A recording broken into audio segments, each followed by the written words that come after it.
Assalamualaikum warahmatullahi wabarakatuh. Halo teman-teman saya di seluruh Nusantara. Kembali lagi di channel saya, Ana Mulyana. Kali ini saya akan menjelaskan tentang dimensi 3, khususnya jarak antara dua titik. Sebelum kalian lanjut untuk nonton video ini, jangan lupa untuk tekan tombol subscribe, like, dan share video ini ya. Terima kasih. Sebelum kita belajar tentang dimensi 3, maka kita harus mengetahui biografi dari Euclid. Euclid adalah seorang matematikawan yang hidup sekitar 300 sebelum Masehi di Alexandria. Euclid disebut juga dengan bapak geometri. Euclid mengungkapkan bahwa yang pertama, titik adalah sebuah nol dimensi, karena titik tidak memiliki panjang, tidak memiliki lebar, dan tidak memiliki tinggi tertentu. Kemudian yang kedua adalah garis adalah satu dimensi, yaitu garis itu sendiri. Yang ketiga yaitu bahwa persegi dan bangun datar lainnya adalah dua dimensi. Mengapa dikatakan dua dimensi? Karena persegi dan bangun datar lainnya memiliki panjang dan lebar. Poin keempat adalah bangun ruang adalah tiga dimensi. Mengapa dikatakan tiga dimensi? Karena pada bangun ruang memiliki panjang, lebar, dan tinggi.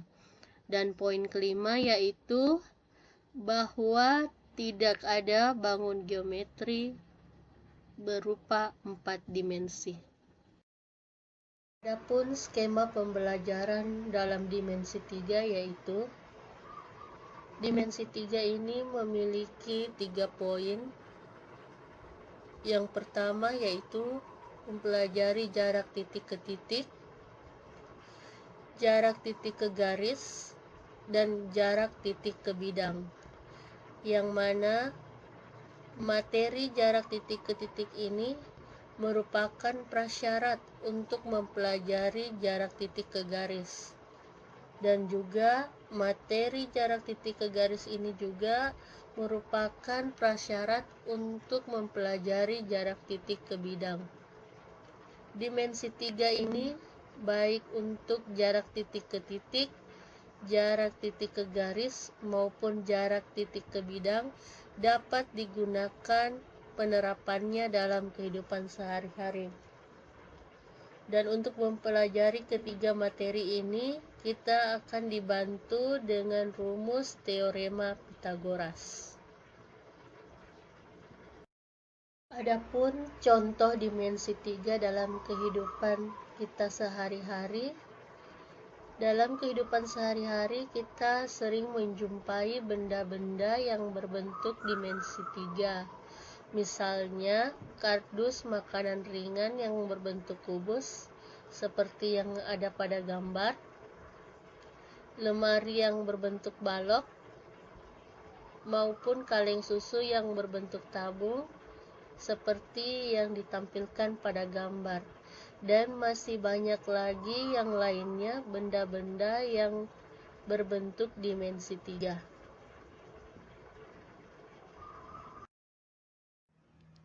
Baiklah, kita akan masuk pada materi jarak antar titik. Apa itu jarak antar titik? Mari kita perhatikan bangun ruang di bawah ini. Ya, ini ada, perhatikan gambar A. Gambar A merupakan sebuah balok A, B, C, D, E, F, G, H. Pada gambar A, rusuk AC merupakan jarak antara titik A dan titik C. Kemudian rusuk EC yang digambarkan dengan garis putus-putus berwarna merah ini merupakan jarak antara titik E dan titik C.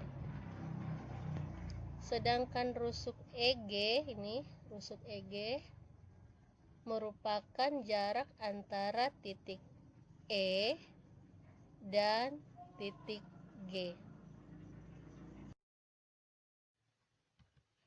Ya, selanjutnya kita perhatikan gambar bagian B. Pada bagian B ini kita lihat ada titik P, titik Q, dan titik R.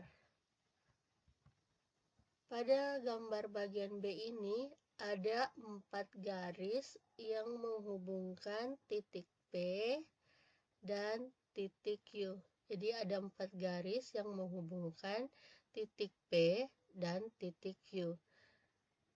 Mana saja garisnya? Ini 1.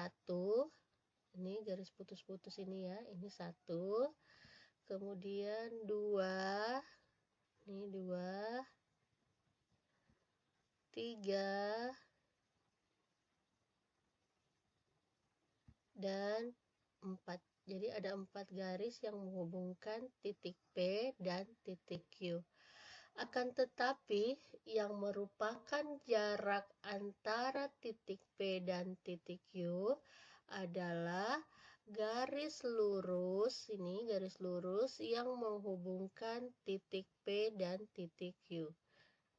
Jadi garis lurus ini merupakan jarak antara titik P dan titik Q. Selanjutnya kita masuk pada contoh pertama.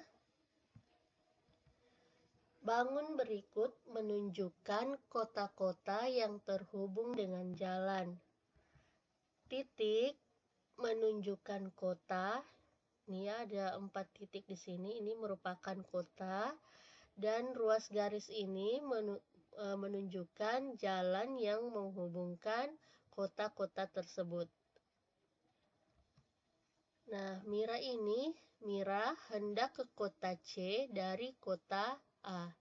Atau dengan kata lain, Mira akan berangkat dari kota A menuju kota C.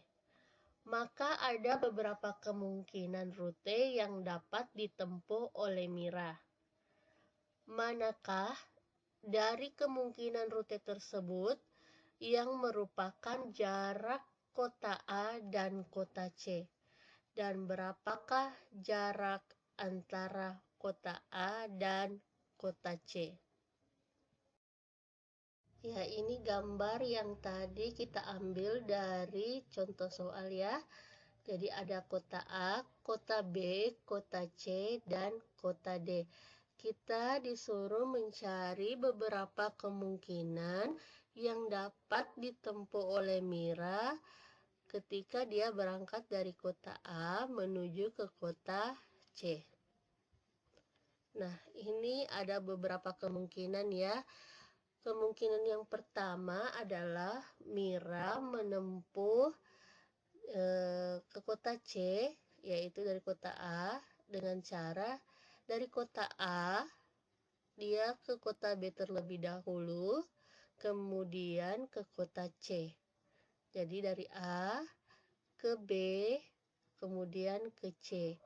Maka panjang lintasan yang dapat ditempuh oleh Mira adalah 16 km ditambah dengan 18 km.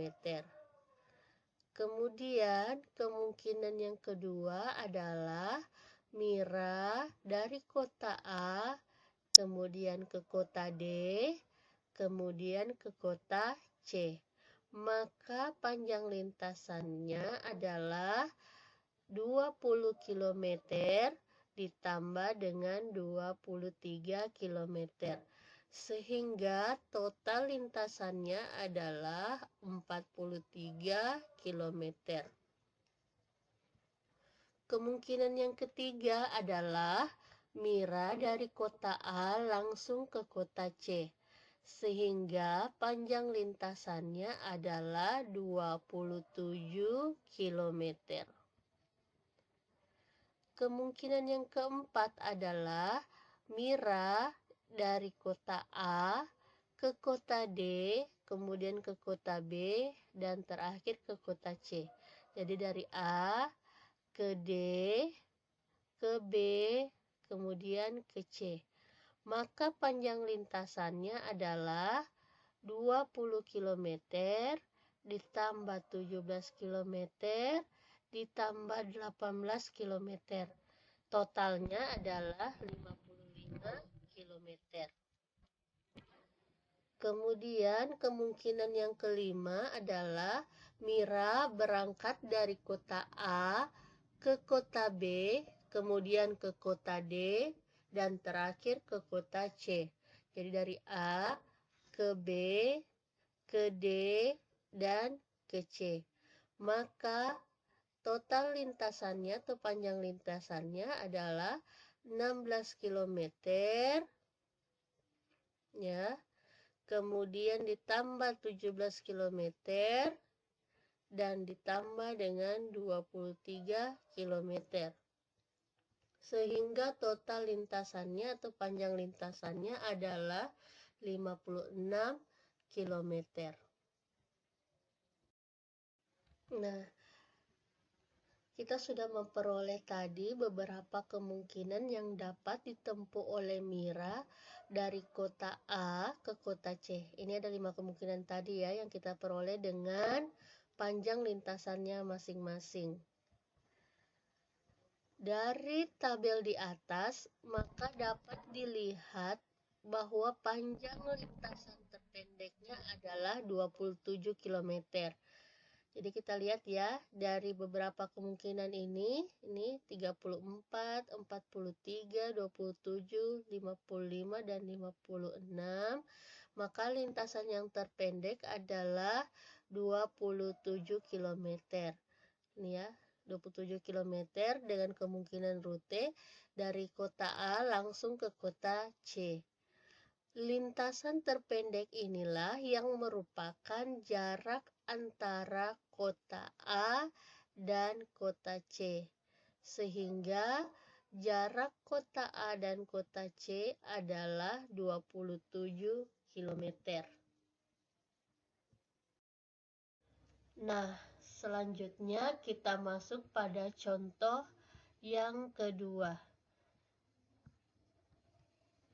Perhatikan gambar di bawah ini. Nah, pada gambar di bawah ini, kita punya bangun geometri yang kita beri nama bangun G1. Nih. Dan juga ada bangun geometri yang kedua, kita kasih nama dengan G2.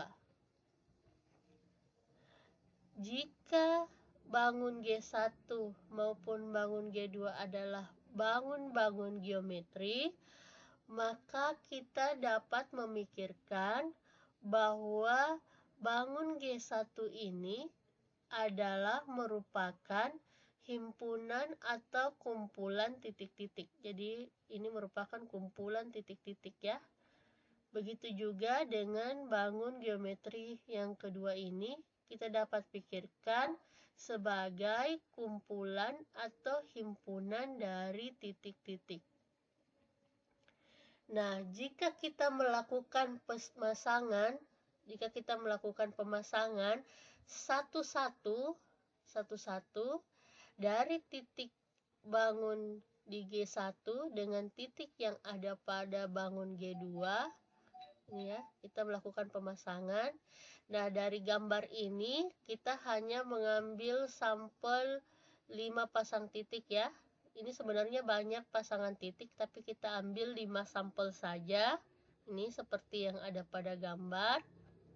Ya, ini pemasangan titik antara bangun G1 yang kita pasangkan dengan titik yang ada pada bangun G2. Nih, jadi kita ambil 5 contoh.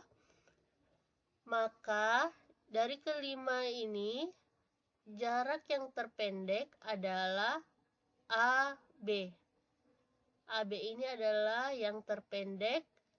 AB ini adalah yang terpendek dari semua ruas garis penghubung titik-titik ini.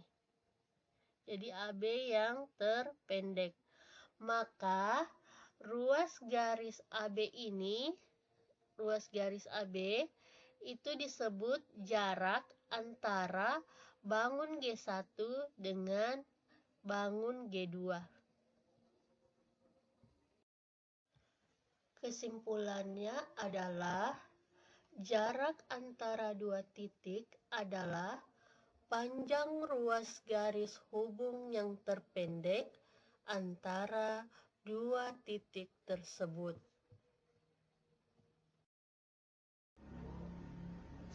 Sekian penjelasan saya mengenai materi dimensi 3, khususnya materi jarak antar dua titik.